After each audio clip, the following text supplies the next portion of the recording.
एक महत्त्वाची बातमी राजकीय वर्तुळातनं अविनाश जाधव यांनी राजीनामा मागे घेतलाय। राज ठाकरेंच्या आदेशानंतर हा राजीनामा मागे घेण्यात आलाय। ठाणे पालघर जिल्हाध्यक्ष म्हणून ते आता काम पाहणार आहेत। ठाण्यातील पराभवानंतर जाधवांनी राजीनामा दिल्याचं पाहायला मिळालं होतं, मात्र आता हा राजीनामा त्यांनी मागे घेतलाय। राज ठाकरे यांनी आदेश दिला आणि त्यानंतर आता जाधव यांनी राजीनामा मागे घेतल्याचं पाहायला मिळतंय। ठाणे पालघर जिल्हाध्यक्ष म्हणून अविनाश जाधवच काम पाहतील। अविनाश जाधव मनसे ठाणे पालघर जिल्हाध्यक्ष।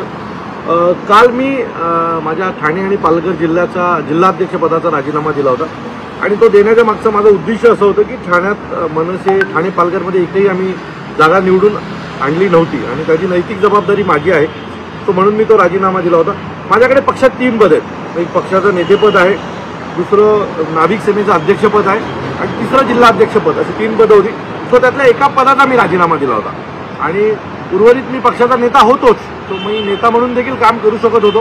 परंतु आज सकाळी मला सन्माननीय राजसाहेबांनी बोलवलं होतं आणि सन्माननीय साहेबांनी मला पुन्हा आदेश दिलेला आहे की ठाणे आणि पालघर या दोन्ही जिल्ह्याची जबाबदारी तुझी आहे, तुला जिल्हाध्यक्ष म्हणून तिथे काम करायचं। मी याच्या आधीही सन्माननीय राजसाहेबांच्या प्रत्येक आदेशाचं पालन केलं, आयुष्यात पुढे देखील सन्माननीय राजसाहेबांच्या सर्व आदेशाचं पालन करणार आहे आणि आज देखील साहेबांनी जो मला आदेश दिला त्याचं मी पालन करणार आहे। सन्माननीय राजसाहेबांनी मला राजीनामा